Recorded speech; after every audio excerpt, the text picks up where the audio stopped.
Kurt Mroncz. He's the Managing Director of Offices IQ. And as you know, I didn't introduce myself, but I also work for Offices IQ and we're sponsoring the event.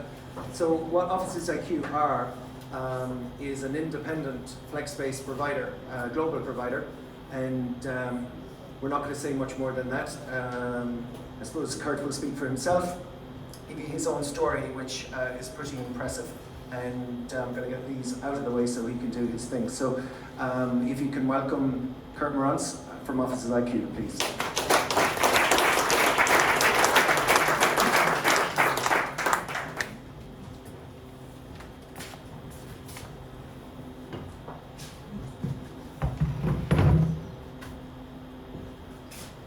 Lesson number one is never present following somebody that says it's going to be impressive.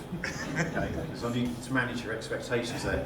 But I do have a few announcements to make to start with. And the first, I cannot stand here as someone from England and not say congratulations to Ireland on the rugby and the football last night, and we were in the barge and we were cheering on. So but you've got to admit, it got a little bit nerve-wracking at one point, right? So the second announcement is after 4 years of working with Brian in Offices IQ, he still can't say my name correctly. So it's Kurt Mroncz, not Mroncz, Mroncz. Okay?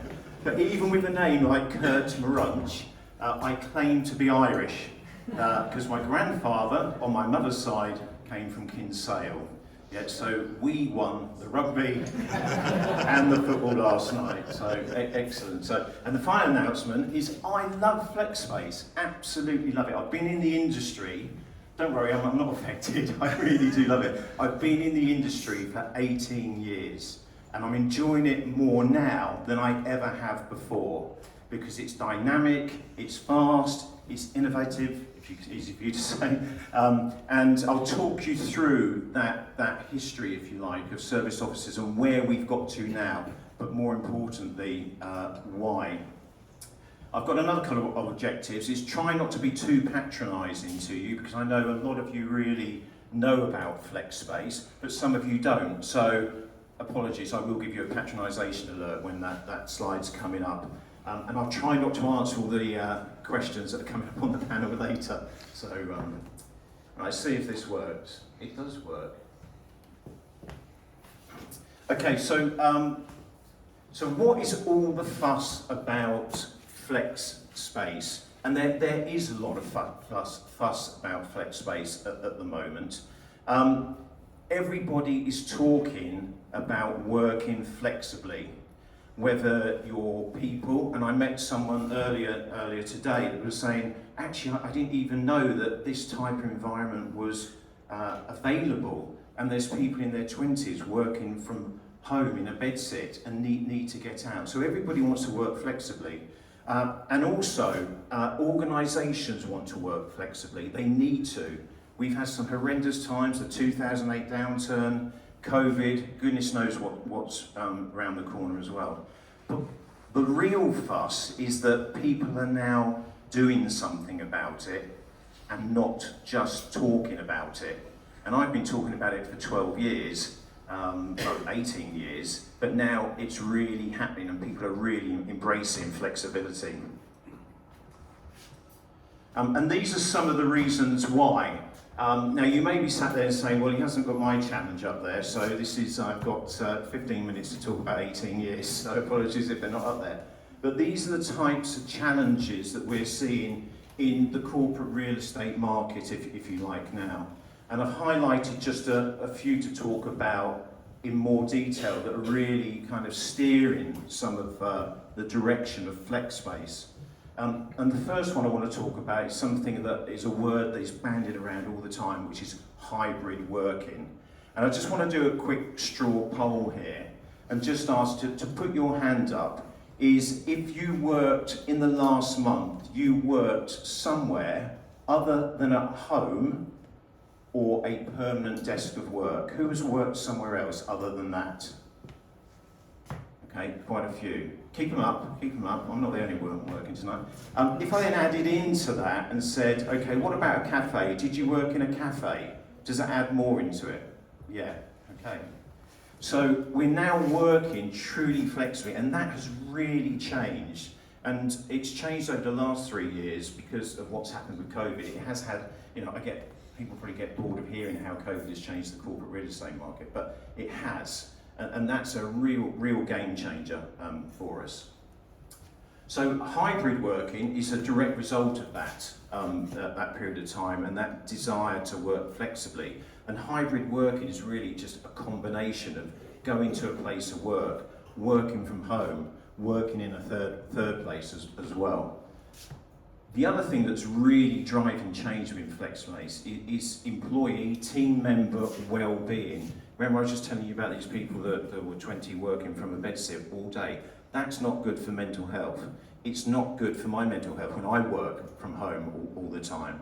So well-being is very much on the agenda of all of us, but specifically Flexspace, because it's an enabler to do something about that. Future. None of us know. We're hearing about banks being taken over and going bust, and we're all crossing our fingers and hoping we're not going to see the same as we did in 2008. But nobody really knows what's going to be happening in the future.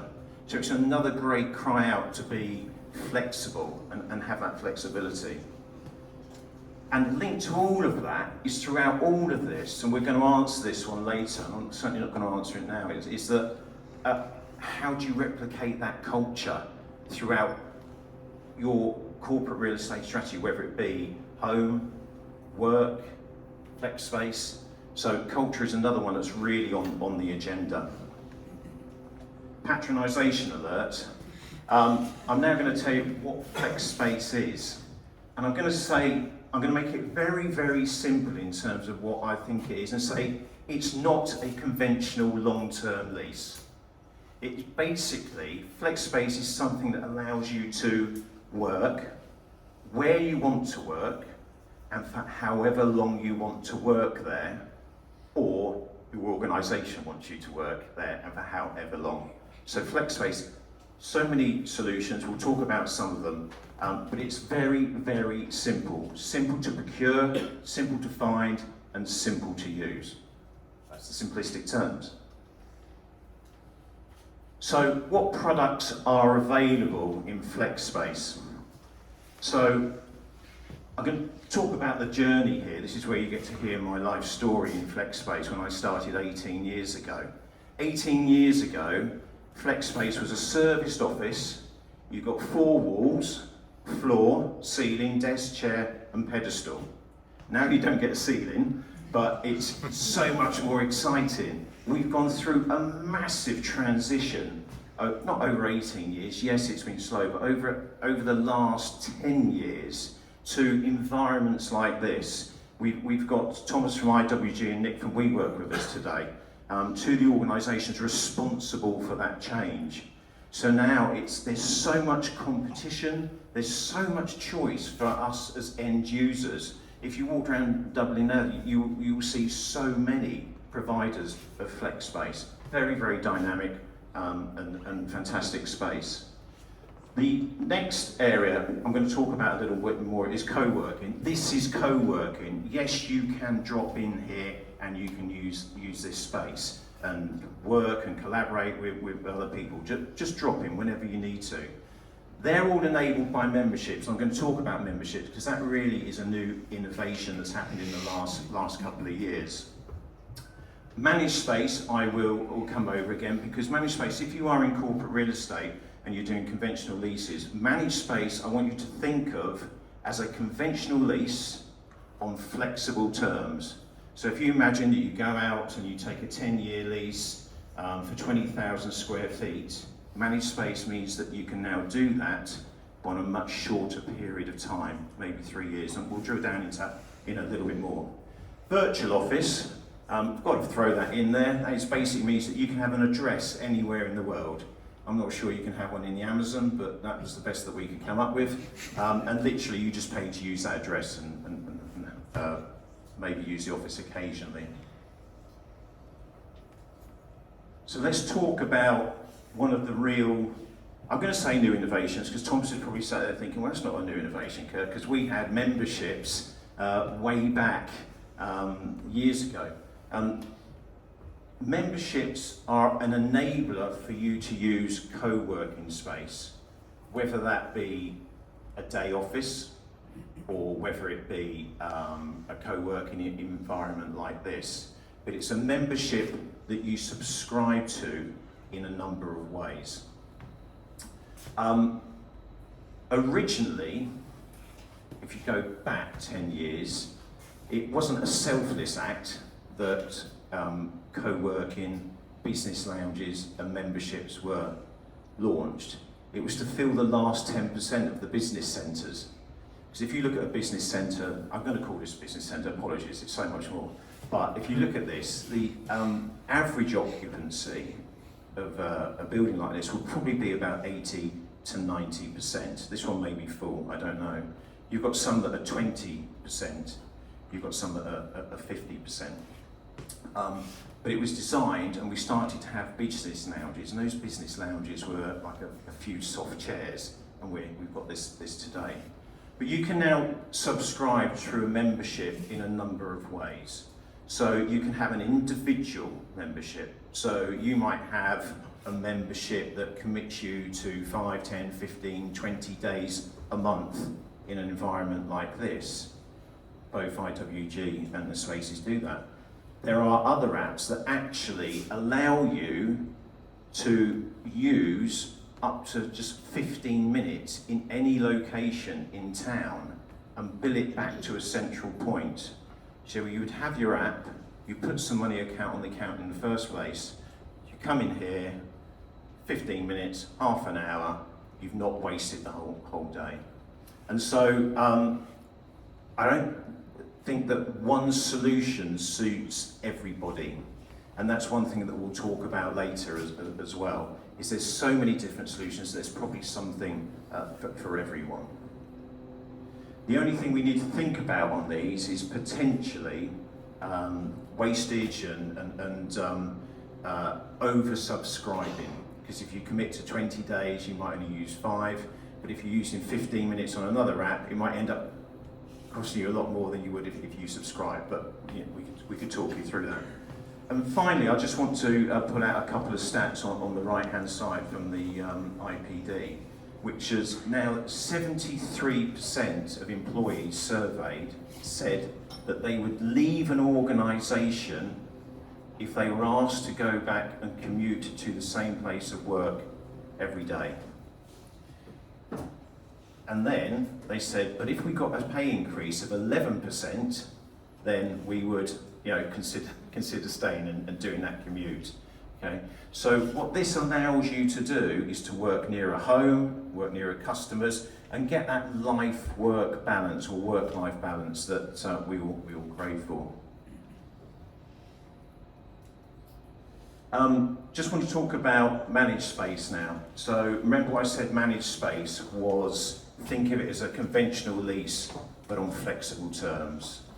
You can read those words behind me whilst I'm talking. Green obviously are the pros, are the ups, and the red are the down. So with managed space, tend to be for larger requirements, maybe 50 plus, where you want more, let's say 2 to 3 years. So what will happen with managed space is we would go out, anybody here would go out, and we would look for that space specifically for you. It's not attached to a building like this. Sometimes it might be, we'll talk about that. But rather than committing for that 10 years, it means that you're only committing for 3 years, generally because the provider is going to take a risk on that long-term lease as one scenario.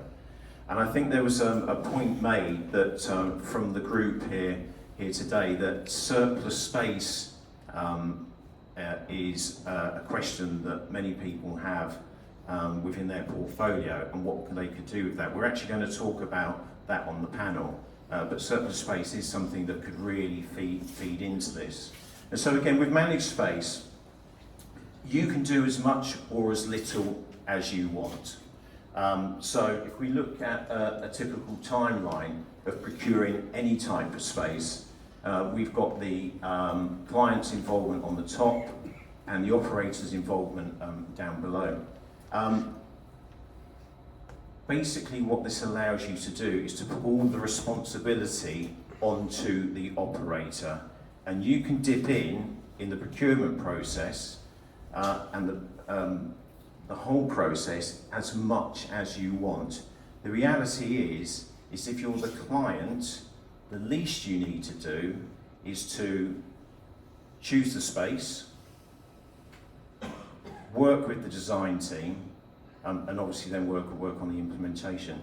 Everything that you would have done before underneath, which is working with the landlord negotiations, all the surveys, IT, telecoms installation, rent rate, services, everything is managed by the operator. But it looks like over the door is your company's name. Nobody knows that you're on flexible terms. Now what that allows you to do is to undercommit, but also it allows you to renew whenever you need to. So should something happen in 2023 with a downturn, we hope not, you've got that flexibility. Finally, I'm going to wrap it up because I said this was very much an overview, is that everything that I have talked about so far is available globally. So we operate about 30% in the UK and Ireland, and 70% around the rest of the world. So whether it be managed space, I think we're doing some in Delhi at the moment, everything is available. But as I said to start with, not everything is the right solution for it's not the same solution for everybody. Okay, so I'm going to leave it there. I think I'm probably at about 15 minutes, okay? Final thing I would say is thank you. We're going to answer these questions now, and we'll open the floor, I think, after that, rather than me answering any questions now. Cheers.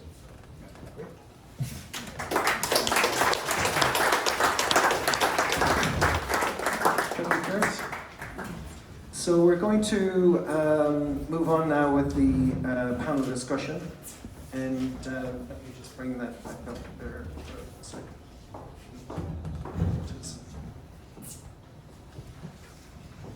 So Paul, who I introduced already, is going to be the moderator for this evening, and what I'd like to do is, so we've already introduced Kurt. Sorry, I'll take that away from you. So I'd just like to introduce the panel to you, and then we'll get underway. So I'm going to start with ladies first. And so many of you, if you've been in the corporate real estate industry in Ireland, you're going to know Marie Hunt. And many years in the industry, fantastic research that she's conducted. More recently, she's joined IPUT, and she's head of research with responsibility for IPUT's thought leadership strategy, supporting the business investment process, placemaking strategy, and sustainability program. She joined IPUT in 2022, having previously led CBRE's research and consulting function in Ireland for more than 27 years. She's well respected in the property industry, a specialist with expertise across a range of market sectors. And she's also a fellow of the Society of Chartered Surveyors in Ireland and the chair of the Urban Land Institute of Ireland. So, welcome, Marie.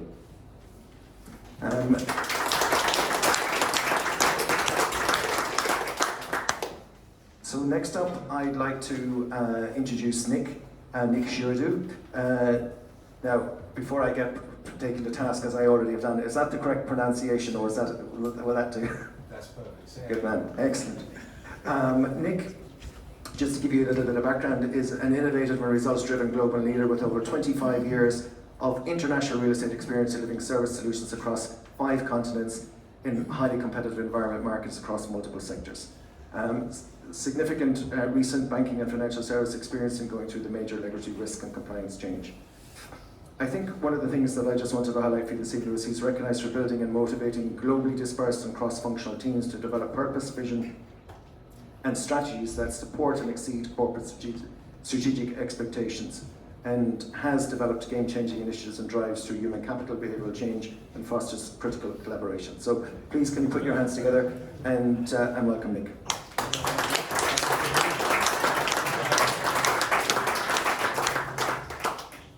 And next up is Thomas Sinclair. Thomas is the Chief Development Officer with IWG, and IWG have now, I think, 3,500 locations in 120 countries. IWG PLC is the global leader in the provision of flexible workspace, and they operate under a range of brands. Some of them people will recognise, like Regis Spaces and HQ, providing solutions for corporate and building owners across the world. As Chief Development Officer, Thomas is responsible for managing the group's existing platform and leading their ambitious expansion plans with the goal of adding 1,000 locations over the medium term. So please put your hands together to welcome Thomas Sinclair.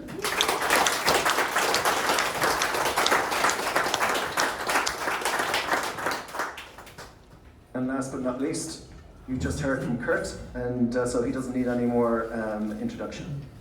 You guys, maybe tell us how to do that. Go. Let me turn this off so it's not in your eyes. Hopefully you can all hear me. Thankfully Brian did the pronunciation, so I don't have to I was a cert to get it wrong. I have to say, I work in the corporate real estate space, but I know very little around Flexspace. I have to say, I'm delighted to have the guys here, so we have an expert panel. Hopefully they're going to answer some of the questions that have been running around your organisation for the last 3-5 years, guys. So it's delighted to have them here. We will put it to the floor at the end if there's any questions, and now is the time because, as I say, great panel, glad to have them here. We jump straight into it, guys, if that's all right. Tom, can I come to you first? I suppose, I'm going to say when I was growing up, I'm not that old, but traditionally in Ireland, you know, a lot of people would have said that Flexspace was more around startups, like it was all about high growth companies. How has that transformed into the corporate space now? And how has it been embedded into the corporate space so that it's not a, let's say, more of a norm than a last resort? Yeah, look, it's a good question, isn't it? And it faces, I guess, straight into some of the conceptions and possibly misconceptions that we continue to hear. I think, at IWG, it's become increasingly clear to us, to be honest, that these aren't just trends. These are extremely well established trends now, and these are trends that have been driven by the employee and by businesses. They're trends that have been enabled by technology. People now have the ability to work wherever they want, whenever they want, and corporates, I think, as has been alluded to already, we'll get back into it, no doubt, they've alighted on this from a large number of different perspectives, not least an ability to save a significant amount of cost. So I think we've started to see that trend really firm up, and we have an interesting perspective. We have a global perspective, like I guess a number of these guys, and the trends are very, very similar across many markets globally. Just to give you a feel, so we currently have over 8 million customers globally who contract with us, and these are customers from the full spectrum of businesses. We have 83%, I think, is at the moment of Fortune 500. Fortune 500 companies are customers of ours, right down to sole traders who are using our workspace, our platform, in very different ways. So yeah, we're seeing everyone now starting to use solutions like ours and like some of my fellow panelists, I'm sure. And I don't think there's any corporate of any shape or size at the moment who isn't having to, I guess that's part of the reason why we're all here, having to address that question and to think about answering that question. And maybe it's something we'll come on to later, but I think what's particularly exciting for many of us is once they start to tackle the question and once they start to make the move and get on board with that trend, it's quite difficult for them to unravel. So, Marie, can I put that to you? I suppose I would obviously one of the biggest landlords, office landlords, I should say, in Dublin. And from your research, it's your CBRE part of it, but also your IPUT. How do you see it then from the corporate side?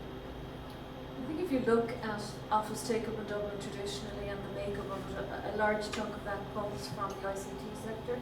And I suppose the IDA have done amazing work over recent decades in bringing all of this multinational activity to Dublin. And the flex model, you can imagine, works very well in that scenario because these companies don't arrive as 1,000 people on day one. They typically start relatively small and they grow. So when flex started to emerge, I suppose the initial thought was it's going to work really well in the Dublin context because it would be ideal for startups who don't know what size they're going to be in 1 year, 2 year, 5 years, and they grow at such a rapid pace. But what has actually transpired is it's not just for startups now. We're beginning to see it being used for swing space, for particular projects. You could have traditional occupiers like a bank, for example, who don't want to sign a 20-year lease on extra accommodation for a particular IT project or something. So they'll put that project out into Flexspace. So I really believe that a lot of these occupiers now, they need a combination of what was traditional office space, but equally they need flex as well. And there isn't really one size fits all. But initially, I suppose for Ireland, it was the startups growing. And I suppose ironically, in the environment we're in now, it's multinationals consolidating as well and shrinking now. And that's bringing other opportunities as well. Absolutely. Moving along then, Nick, so coming to your corporate background, right? Yeah. What advice should you be giving to people here, including myself? What should corporates be doing, to embrace flex, or how should we be approaching it? Yeah. Yes, I've been at WeWork for a couple of years now. I was previously at HSBC. Thanks for digging out. I must have been on LinkedIn a few years ago, but thanks for that. My CV. But anyway, I was. I think has been said that the movement towards the use of flex was happening well before pandemic came along.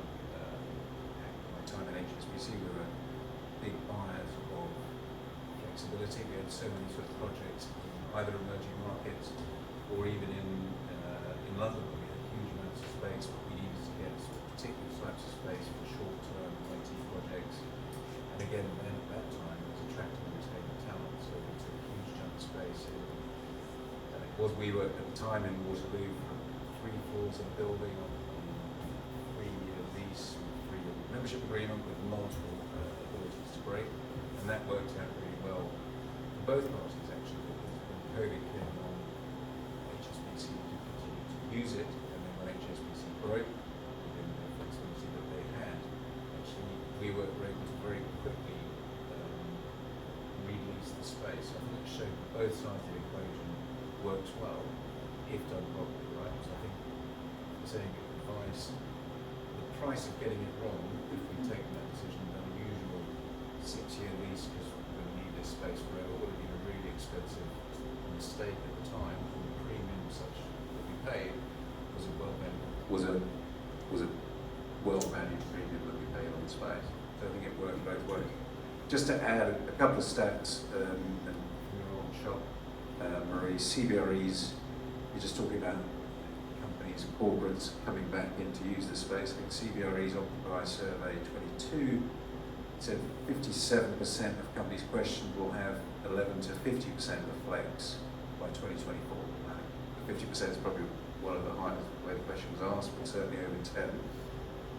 In their recent tech report, that was 2023, 36% of the tech respondents said they'll be doubling their flex portfolio into 2024, taking their portfolios up to about 23% in flex space. And then not to leave out JLL, 51% of companies that they interviewed for their future of work document in 2022 said that they would be taking flex space from a flex provider. So these are the major institutions, all of which are talking about huge levels of growth into the serviced office or flex office sector. So I don't think it needs to sort of rely on just anecdotal evidence. This is stuff that people are really committing to. So I think we're well beyond that inflection point, and then it's part of the new normal. Kurt, can I bring you some of the comments you made on the slides here? Is flex always the right solution? Because there's going to be a hesitancy within certain corporates, like my own, who are considerably more traditional. I wish it always was the right solution, but no, it's not the right solution. There's for everybody, and there's so many reasons for that. I think what has now happened in the Flexspace industry is it's a very consultative approach. And if we go back in time, we'd be asked for 6 desks, 50 desks, and off we go. We go and look for that, and we still very happily do it, I might add. However, the first question that we should ask is, are you really sure that you need those 50 desks? And there's a whole consultation piece around who you're actually accommodating and what type of work they're doing. So we get involved in all sorts of analysis around heat maps of employee homes and locations. So we can actually make a combined, and that dynamic model that I was talking about, as to what they should be using, whether that might be an office, a co-working space, or working from home. So no, it's definitely not the right solution, but also then for everybody, but you then also have to look at, we have a very large global client who was looking at space in London for quite a lot of people, and they've stopped. And the reason they stopped is because the main man likes bricks and mortar. Sorry, he just happens to be a man, but he does like bricks and mortar, and so the direction is he wants them back to the office, and so that has stopped. And then you've got a whole combination around, is the company cash rich? Is not spending capex not an issue for them? So one of the advantages of going into Flexspace is that rather than a large office, you haven't got to spend millions of pounds fitting it out. But actually, if you're cash rich, the best thing you can do is actually spend that money on the fit out. So there's so many things to consider. Okay, thanks. Marie, question then, so coming from possibly the landlord side, right? What are tenants doing? So the surplus space, are they coming to you guys now as a landlord and trying to dispose, or what do we do going forward from a corporate perspective with all the surplus space we have? I think there's going to be even more surplus space. Like if we look at the vacancy rate in Dublin over the last while, it's been going up, and if we look at what makes up that space, it's typically what we'd call grey space, which is space that maybe is excess or surplus to requirement that's coming back onto the market. We've had a couple of big ones where occupiers have committed to a certain amount of space and then decided we'll rein back on that because of the rationalisation that's been happening, particularly in the IT sector, but in other sectors too. So I think it's going to be an issue for many occupiers to decide. And I think going back to the piece that there isn't a one-size-fits-all solution, it's unusual for a landlord like IPUT, who up until relatively recently, all of the leases were long-term traditional leases, and we were looking at people like Tishman's Fair and Derwent and Great Portland Estates, who are bringing an element of flex within their own portfolio. And what we see the opportunity is to, I suppose, meet occupiers when they're at that startup phase and they're looking for a short-term space, with the hope that they'll grow within our portfolio in time. And it's our ambition to get up to 5% of our office portfolio into flex. So our Making It Work flex offering is catering for that, so that there's no one-size-fits-all, so you have to be able to be adaptable, really. Okay, and Tom, similarly, how can IWG say support that initiative? So if a company's looking to transition, they have surplus space, and they come to IWG, what's the conversation? What can we do? How can we work together? Yeah, I mean, look, we're seeing this surplus, this grey space, which I guess unfortunately is not a unique phenomenon unique to Dublin at all. But we're seeing this as one of the biggest trends at the moment globally, and B, a huge opportunity for us at IWG to position ourselves as a solution to help occupiers monetize that space in frankly whatever form or format they want. We're in a very fortunate position. We have quite a wide range of brands that we can employ and deploy in that space.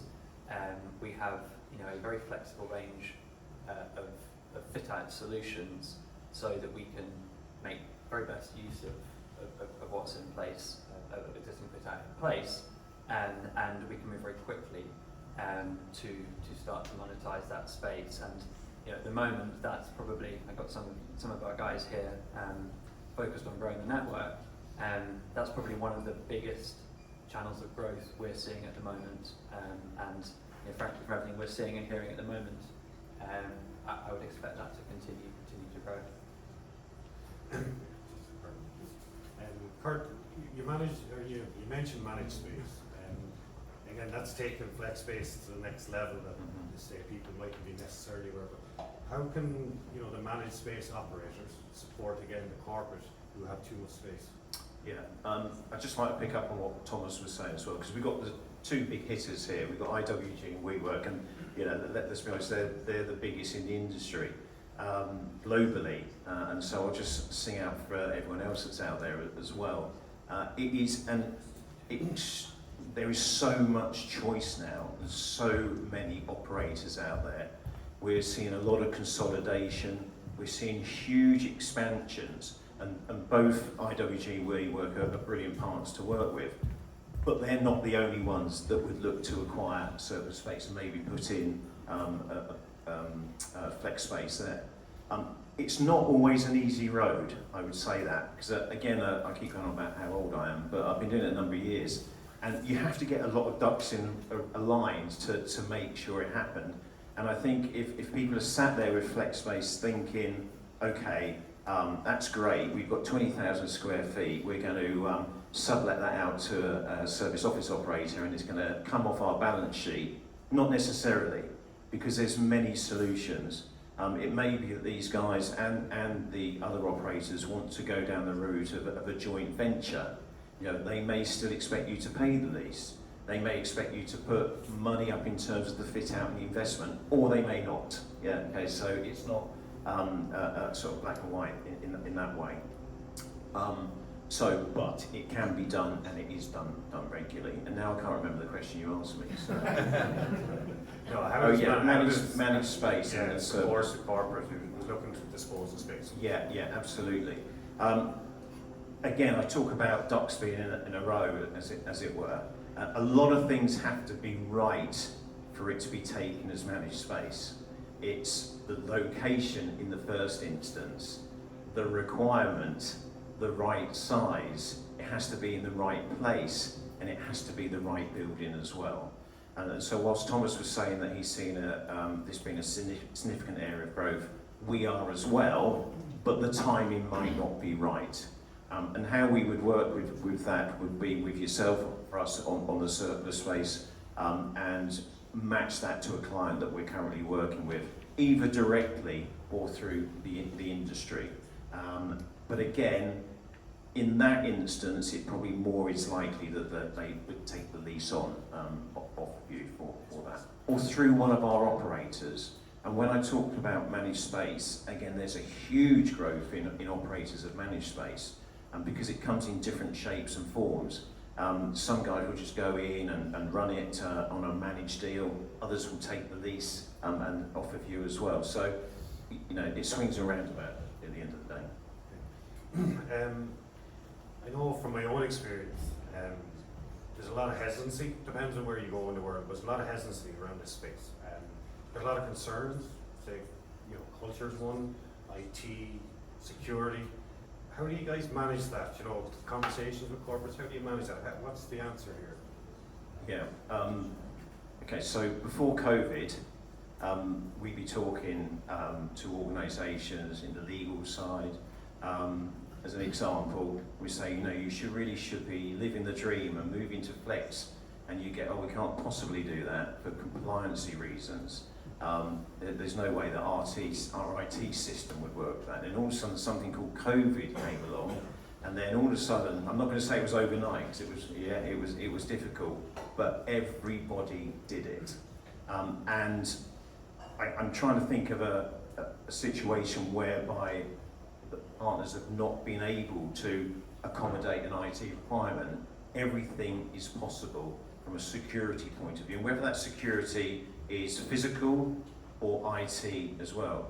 These guys are experts at it, and so there's a solution somewhere. And can we come to Nick? So from a WeWork perspective, again, what do you say to corporates that will give them that comfort to make that change? yeah, I mean, it's key to get it working. I think it was working before the pandemic. Again, looking back at my old shop, you know, in the early days, you know, you perhaps banks or other financial service institutions want to bring in their own fibre. That would take time, but they'd take time to bring it in because the IT departments wanted that complete segregation of fibre or other IT bits. Security access controls can often be an issue, but again, there's different ways around that. So I think, as Kurt said, there's been a significant change since the pandemic and all the work from home. But we had, you know, financial service institutions in our buildings with backup trading floors before the pandemic. So our security systems and our IT systems, when we work with our clients and members, can absolutely support anything. I'd say more around the culture. You know, I think you'll probably find it again. It will depend on different sort of brands. You'll probably, again, harking back to financial services, you're going to find less private wealth type organisations in serviced offices, where, you know, think about Credit Suisse and their private wealth type environments. That probably is less able to sort of be accommodated in those sort of spaces. But in the general IT security, I think we're sort of well over those problems that were publicised back in the day. Okay. Let's continue the topic of culture, Marie. What's the thoughts then? So, you know, you have obviously a lot of remote companies in Dublin that are HQ'd out in the US or the UK. How do you continue that culture from a foreign location? I think, again, it goes back to all the different types of flex. I think in some situations it's different. So again, if you go back to the IPUT example, it's typically all-inclusive servicing on one floor, so you have the ability to brand it yourself. So as Kurt said, nobody's going to know whether you're on a long-term lease or not. So I think it's easy to build culture in that environment. I think a lot of those multinationals are experts at this because they've been doing it for years and they're able to manage teams remotely. But I suppose the big challenge here is looking at cost versus value. And so for some firms, if it's the financials that are leading the decision making, the temptation would be to go for the traditional model and the cheapest option. But I don't think you can get away with inferior space anymore. And a big challenge for Dublin, for many organisations, particularly public sector, is getting people back into the office. And that's going to become even more of an issue as we go into the year and legislation starts to come down the track. And I think the only way you can encourage people back is if you've got really high quality accommodation with all the necessary amenities, and a lot of the flex space that's on offer is exactly offering that. So I think it's going to be very much part of workplace solutions for big organisations who need a blend of traditional and flex, and anything they can do to get people back and to create an environment and a culture that is more appealing than sitting at home. That's good. Tom, so on that point, what changes, let's say, are IWG making to encourage people to come back to the office? Obviously, no trade secrets. No, look, I think it's a challenge that resonates, frankly, globally. You know, we saw that 2-3 year experiment in, you know, working from home initially, and that sort of evolved into a hybrid, into a flexible type model.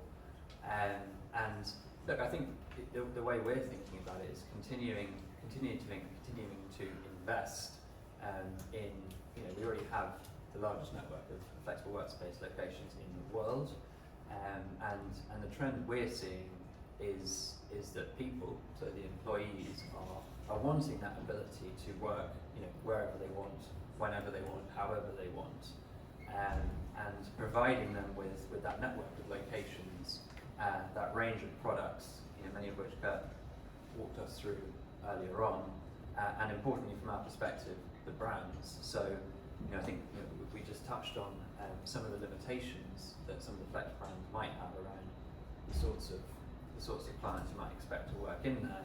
And one of the things we've been very focused on over the last 30 years, and funny enough more so in recent years, is ensuring that we have that range of brands, that range of environments, that range of price points, to cater to, you know, whomever might want to work there. So for us, that's been a really important part of the journey. Interesting. Last question, but it's to you all. So what changed? So Kurt, you mentioned the last 4 years it's gone at a rapid pace. Is it going to continue that way? Or what changes do you expect to see come down the track that, again, is going to be attractive to corporates? Yeah. Okay. Innovations down the line. Let's talk about the market to start with as well. This market isn't going to shrink. All of the stats that we got shows us that the flexibility is going to be demanded more and more. So in terms of the market, we're going to see new players come into the market. We're going to see a lot of consolidation. We are going to see a lot of acquisition.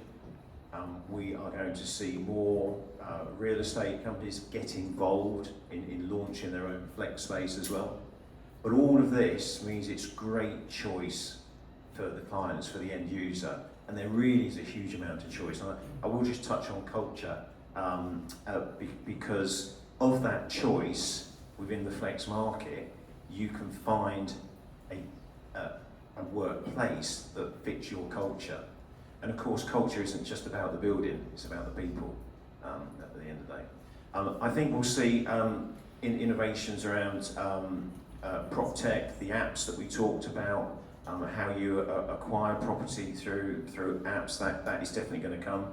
And something that I think is slow in coming is organisations pooling together on Flexspace. So there has been in the market, there's been some companies that try to say you can share the space. You know, somebody can have it Wednesday, Thursday, Tuesday, Wednesday, Thursday, and somebody can have it Monday and Friday. Nobody wants it Monday and Friday, that's the problem. But I think there will be partners, client, supplier relationships where they're pulling more together and they're adopting that space together and sharing it. And the same to you, Nick. What, from a WeWork perspective, what innovations do you see come down the track? Yeah, so I think the demand will continue to drive innovations. I think the demand's there and it will come out in different ways.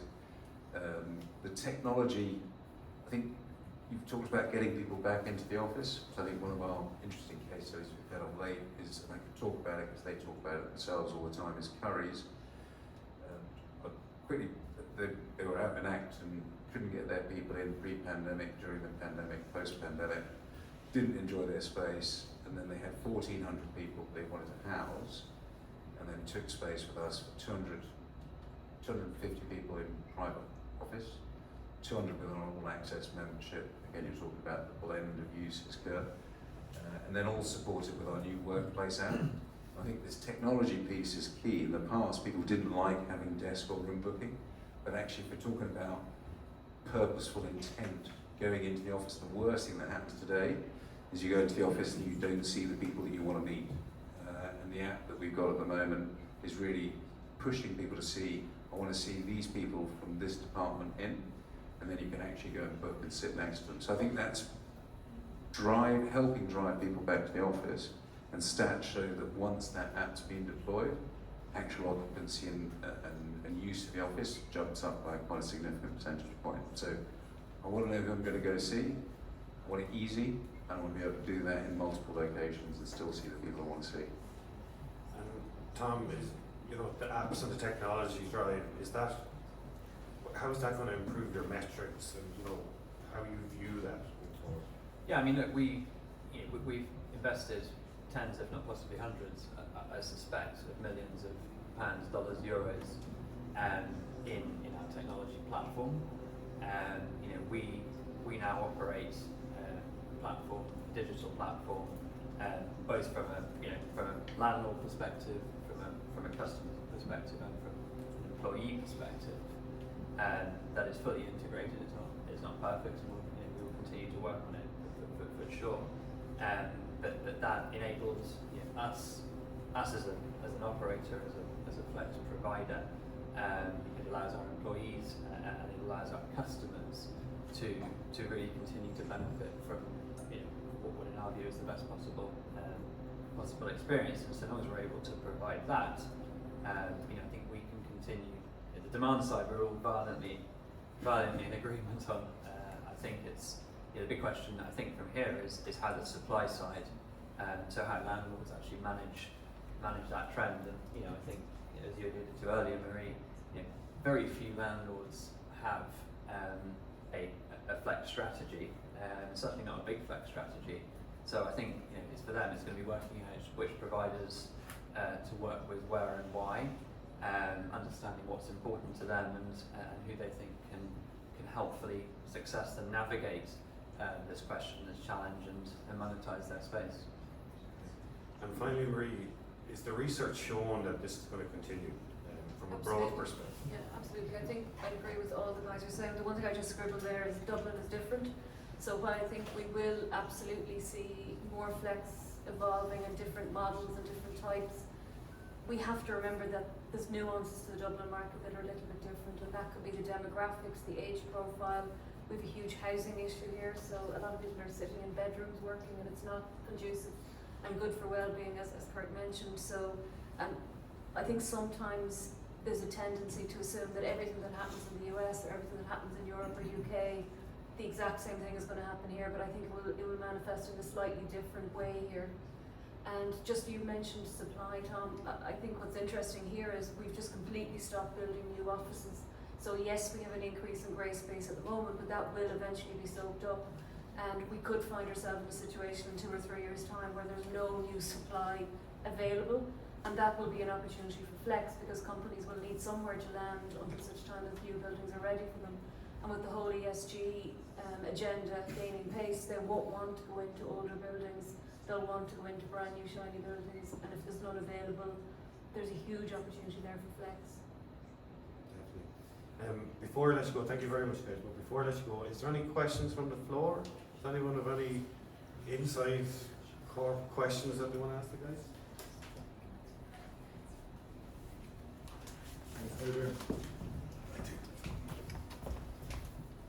Hi, how are you? My name is Paul Boylan. I'm not involved in real estate anymore, but Marie, thanks very much. You saved the day. You nearly answered the question that I wanted to get to with your very last sentence. Look, in a past life, I feel like a bit of a dinosaur here, and I feel very excited to hear about this new approach. But when I think back, back maybe 15 years ago, our biggest challenge was having enough space to anticipate growth. And that's all that it was back in Citibank days. But it's interesting now that with all the talk, there wasn't very much talk around sustainability, how net zero is, decarbonisation of the commute, all this sort of thing is feeding into, the flex space.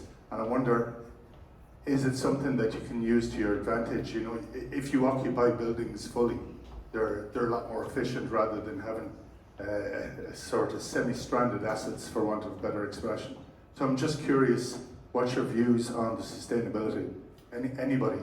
I'm going to pass the buck on this one and hand it over to the guys that run the building. So either Nick or Tom. Yeah, I mean, look, it's a very good question, and to be honest, it's kind of our bad that no one has mentioned it yet this evening. But certainly when we think about our flex solutions, we're very focused on 3 things. One is the people, so the employees, which I think we've all talked about. One is the profits of the corporates. We think it's a great opportunity. We know it's a great opportunity for them to save. We estimate about $11,000 on average per person per year by moving to flex. And the third is the planet. And I think there's very many ways we can come at this. The death of the commute is obviously a pretty obvious one. So I think that's kind of indisputable, and I think the industry is moving very, very slowly. I would hasten to add that the aggregate real estate industry to a world in which they are starting to understand that the buildings and the use of buildings, the use of space needs to evolve to meet the green requirements of the various stakeholders, be they corporates, be they individuals, be they us as the operators. But we don't sell space to anyone now who doesn't want to understand about our ESG credentials. We're now carbon neutral, which has been absolutely critical for us in working with some of the biggest multinationals, to be honest. And increasingly, the buildings we're looking at going into, depending on where you are in the world, have various levels of certification. And so on and so forth. So it's huge subject matter, and I think we'll only continue to grow. just to add to that, if you look at the Irish government, they have now said that any new buildings they occupy from here on in have to be grade A buildings. So it puts them in a bit of a dilemma because they're probably going to get hammered for paying top dollar rents when they go into new buildings, but they've set that bar, and if they're doing it, it's only a matter of time. And we're already seeing multinationals coming in and corporates saying because of our own CSR policy, we can only go into a building that's a LEED Gold or a LEED Platinum or BREEAM, all the different terminology, they all have different ones, but LEED would be the ones that the US guys would be most accustomed to. Yeah, just building on that, and also going back to the innovation side of things, we hear about the high street being dead and the space becoming available, and I just want to overlay that with, in fact, your CEO, Mark Dixon, was saying the commute is dead. Well, the daily commute is dead. People are still commuting, but what we will see is the Flexspace portfolio move more out to the regions. Now, I know you guys have got space in the regions, but still predominantly they're in the CBD. So they're going to move out to the regions. We'll see an increase of locations, but they're not going to be in grade A space buildings because that isn't necessarily available. So where we will save on the commute for the environment, then we've got to think about where we're putting them into. So it is going to be an ongoing challenge. It's not going to be solved immediately. I mean, we're seeing huge amounts of requests for information from our customers, and we're reacting to that. We've got our own policies that are driving towards our sustainability objectives, whether it's through renewable energy, where we can do that. We've got some pretty good stats around that. It's definitely on the agenda. The more you get asked this by the companies that are looking to work with you, the more that you're driven to do it, and there's some of the things that Tom's saying around LEED buildings, etc. All of that's on our agenda as we sort of react to it. It's not something we recognise. It's not something that's going to go away, and we do have to sort of act in that space. We have another question here. Hi, Grania Lady from Johnson & Johnson. Thank you. Very nice question tonight. So, as an end user, one of the biggest challenges that we have and see in the market is massively underutilised space, but we're also tied into these long leases. How is Flex working with end users to alleviate this issue?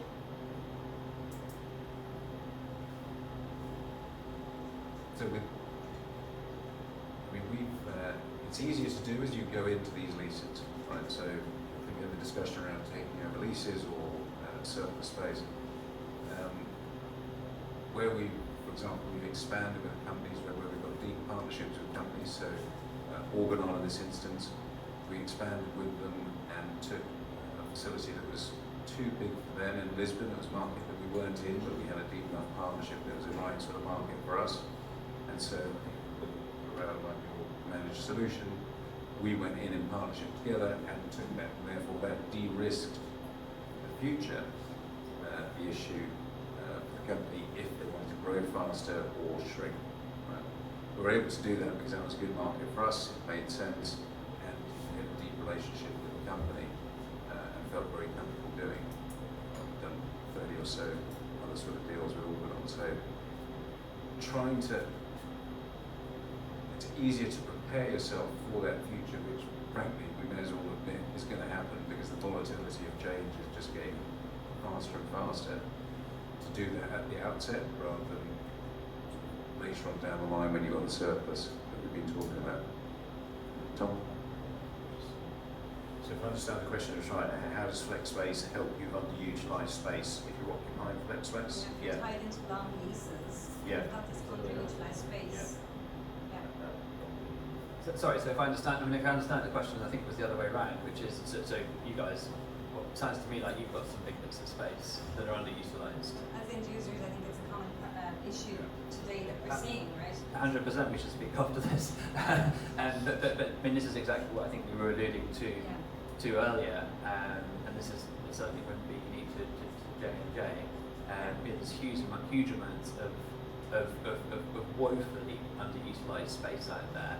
But you're tied into those leases. You're tied into those long-term leases. Is Flex? Are you looking at opportunities to partner with the end user to look at that particular particular location, maybe to optimise that footprint? But very much so, and looking to carve out possibly sleeves of that space, and think about ways in which we can monetize it, not only with I guess external demand, but also working with incumbent employees. So let's speak up to this.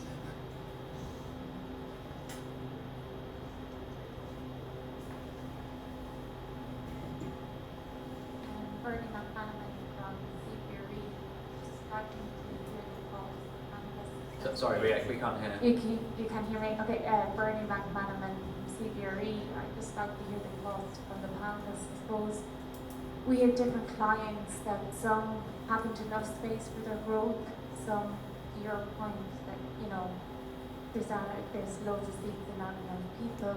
We have young people in Bedford in Dublin that are coming into the office. We have older people that are enjoying that hybrid working from home mix. Where do you see the future being in the next 3 years?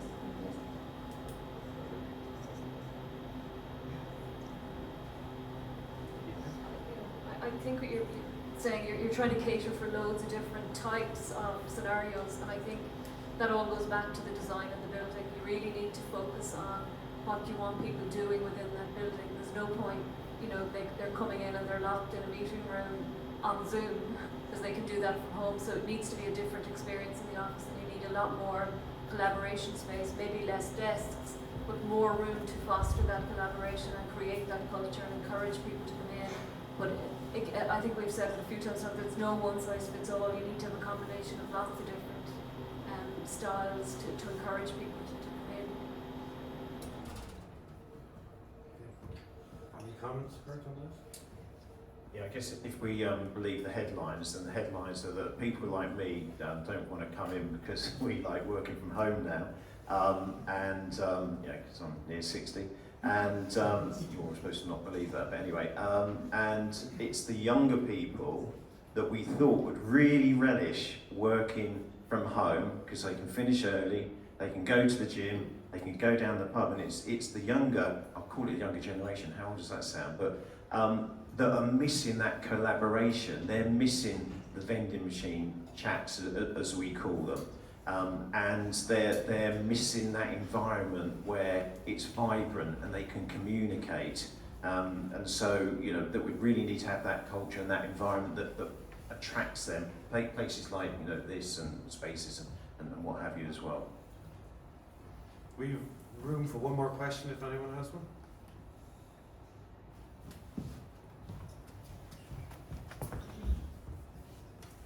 Hi folks, it's Rob here from Godward. Question for Kurt, if I may. What's the premium that you're looking at with managed space? Like, it has to work for both parties. There's obviously money to be made. What sort of premium is the client paying over traditional lease for the short-term benefits? That is a great question, and not one you can just answer off the top of your head.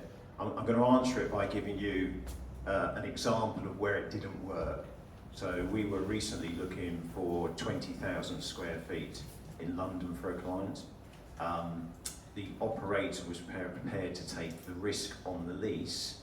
The client would only pay for 3 years. However, there was a massive premium on them for doing that. In that instance, it almost worked out at double. CapEx was not an issue for them, and so in that example there, they decided to, they knew that they would have about 1,000 people, I think it was, in total, and they decided to go it alone. So it is definitely a big consideration. I couldn't put a figure on it at the end of the day, because there are so many other factors that are involved as well. And it's flexibility. What is flexibility? What value do you put on that? Because, and this is a cliche, what did someone say is the most expensive square foot is the square foot that you don't use? I think that's an old one, but my word, it really is relevant now. And what was really interesting, during COVID, mention it again, we spent more time taking people out of Flexspace than we did putting into Flexspace. Now that was a key advantage, but everybody that had the conventional space was stuck with it and they weren't using it, and they were paying double in effect because they only used it for half the time that they had. So difficult one to answer. I've done a piece of work on cost versus value, and I think sometimes the mistake is to look at the rate per square foot that you're being charged for traditional space and saying it's so much cheaper than going for the flex option, but you're forgetting the service charges and the rates and the dilapidations and all of these extra costs. So actually it might end up being more cost effective to go for the flexible option because you have that flexibility and transparency and ease of movement as well. It's not necessarily speedier or more cost effective to go for the traditional route, even though looking at it on a rate per square foot basis, it does look cheaper. I'd like to say from the Corenet committee, thank you very much everybody for your time. I really appreciate it. I know you guys are busy. Thanks for travelling. Enjoy your night in Dublin. But thank you very much. Please give a round of applause.